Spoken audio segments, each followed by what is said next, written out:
शेतामध्ये बोर मारावं पण बरेच जणांचं म्हणणं होतं लागत नाही. महाराजांना सुद्धा आणलं, पाणी दाखवलं. त्यांनी दाखवलेल्या जागी आपण बोरसुद्धा मारला 400 फूट, पण तिथं पण पाणी लागलं नाही.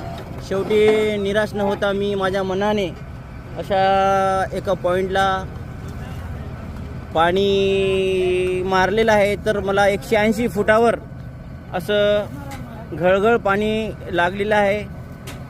आईवडिलाच्या पुण्याने म्हणा किंवा मोठ्यांच्या आशीर्वादाने म्हणा, त्याबद्दल आमच्या काकांना ही बातमी कळाली पाणी लागलेले आहे बुवा.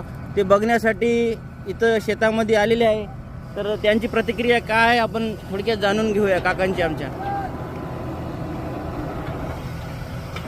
आज या ठिकाणी लक्ष्मीकांत आशीर्वाद कदम यांनी सकाळी बोर मारायला सुरुवात केली. बोर 400 फुटाचा खोदला. त्याला रिझल्ट चांगला मिळाला नसल्यामुळं हाताच नव्हता. दुसऱ्या ठिकाणी बोर मारण्याचा प्रयत्न केला आणि इथं परिणामखेड सिंचन प्रकल्प शेजारी इथं बोर मारला आणि या ठिकाणी भरपूर पाणी लागलेलं आहे. आणि या पद्धतीने या परिसरामध्ये परिणामखेड सिंचन प्रकल्पाचा शेतकऱ्यांना फायदा होत आहे.